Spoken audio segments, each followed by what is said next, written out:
और उसके जवाब में हम मोदी जी को कहते हैं, मोदी जी झूठा था, झूठा है, झूठा रहेगा। अब इन्होंने तो ये भी कहा था ये हरियाणा में तो आंदोलन है ही नहीं, फिर खट्टर को बताया ना कर्नाटक के अंदर के हरियाणा में है कि नहीं है। अगर हरियाणा में आंदोलन नहीं है फिर ये 30-35 मुकदमे हमारे ऊपर दर्ज कर दिए हैं, ये कहाँ से आए? अगर हरियाणा में आंदोलन नहीं है तो फिर करके देख लेना, आप पंचायतें हैं, अब रैलियां करके देख लेना हरियाणा में, हम बता देंगे इनको कि आंदोलन है कि नहीं है।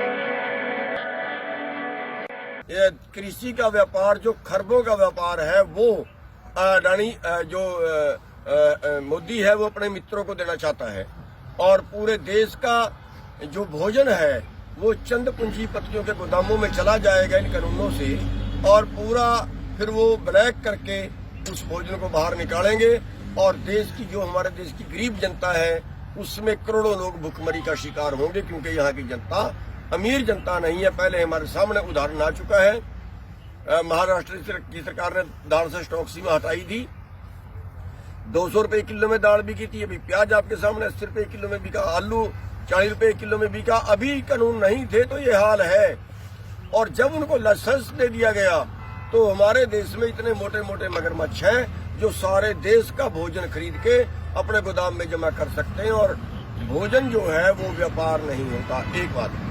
दूसरा, जो उन्होंने कहा है एमएसपी है, एमएसपी था और एमएसपी रहेगा, मैं ये कहता हूं एमएसपी तय करते थे, एमएसपी तय कर रहे हैं और एमएसपी तय करेंगे, लेकिन एमएसपी पे खरीद ना है और ना थी और ना करेंगे।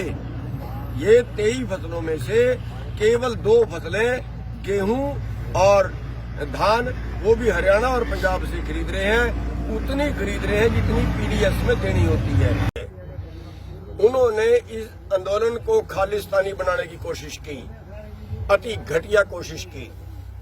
उन्होंने इसको कहा कि पाकिस्तान से चंदा आ रहा है, उन्होंने कहा चीन से चंदा आ रहा है, उन्होंने हरियाणा पंजाब में बांटने की कोशिश की, उन्होंने हिंदू सिख में बांटने की कोशिश की, लेकिन ये सारी उनकी घटिया चालें, देश को पाड़ने की चालें, देश को फूट डालने की चालें, सारी नाकाम हुई हैं। क्यों?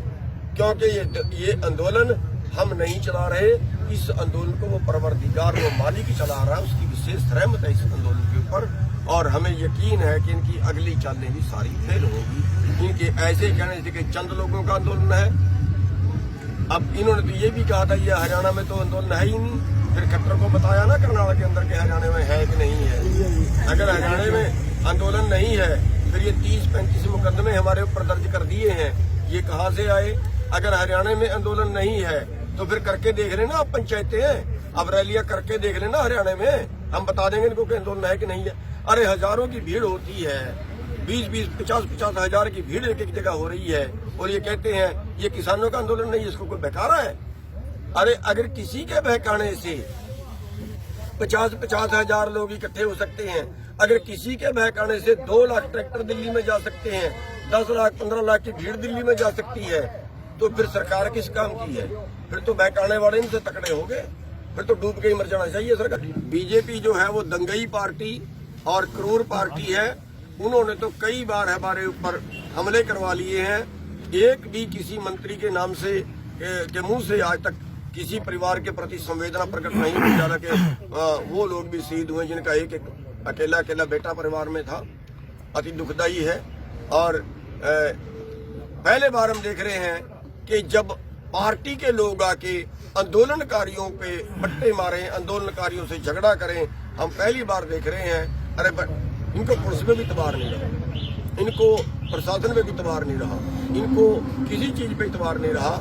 ये दंगई पार्टी है और इनका मुकाबला हम सब कुछ बर्दाश्त करके आंदोलन के माध्यम से करेंगे। सभी साथियों को नमस्कार।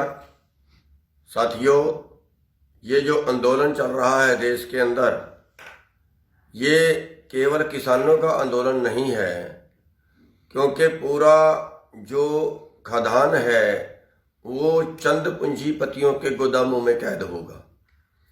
पूरा भोजन देश का चंद पूंजीपतियों के गोदामों में कैद होगा, और उससे पैदा करने वाले से तो कम से कम रेट पे खरीदेंगे ही, लेकिन जो खाने वाले हैं उनको ज़्यादा से ज़्यादा भाव पे बेचेंगे और उनके लिए बहुत जो है वो आने वाला टाइम बहुत बुरा टाइम होगा। किसी भी चीज़ की ब्लैक मेलिंग झेलनी पड़ेगी, जैसे दाल की, आलू की, प्याज की पहले झेल चुके हैं, ऐसे सभी तरह की उनको ब्लैक मेलिंग झेलनी पड़ेगी।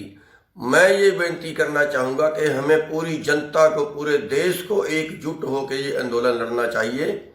और जो हमारे दलित भाई हैं खास तौर पे, वो हमारा सहयोग तो कर रहे हैं, आ भी रहे हैं, लेकिन हम ये बेनती करना चाहेंगे कि अगर दलित भाई इकट्ठे होके और एक तरह से पूरा इस आंदोलन में कूद जाएं, पूरा इस आंदोलन में सपोर्ट कर दें, क्योंकि दलित भाइयों का जो है वो एक अपनी ताकत है, अपना एक उनका जो है यूनिट है और उनकी बहुत मजबूती है देश के अंदर।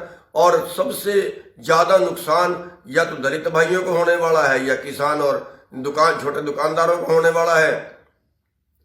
तो हम ये चाहेंगे कि हम सब मिलकर लड़े। और हमारे दलित भाई जो हैं, मैं उनसे हाथ जोड़ के प्रार्थना करना चाहूंगा कि अपने आपके जो भी नेता हैं, मैं सबको नहीं जानता, पूरे देश में अपने अपने नेताओं से बात करें, पूरे देश में संगठित हों, पूरे देश में एक बड़ा प्रोग्राम करें, या एक जिस तरह भी समर्थन करना चाहते हैं, आपको ज्यादा ज्ञान होगा। तो दलित भाइयों का इस आंदोलन में कूदना बहुत जरूरी है। और अगर दलित भाई इस आंदोलन में कूद गए तो शायद बीजेपी को जरूर झुकना पड़ेगा, शायद सरकार को जरूर झुकना पड़ेगा। ये देश को बचाने का सवाल है, ये इंसान भुखमरी से बचाने का सवाल है। साथियों, हम सब मिलकर लड़ेंगे तो इस आर्थिक संकट से जीत पाएंगे, वरना आर्थिक गुलाम हम पक्के होंगे और हमें जो है भुखमरी झेलनी पड़ेगी। मेरा दलित भाइयों से फिर अनुरोध है कि आप सब इकट्ठे होकर इस आंदोलन में पूरी तरह से कूद जाओ, तन मन धन से कूद जाओ। सभी का बहुत बहुत धन्यवाद।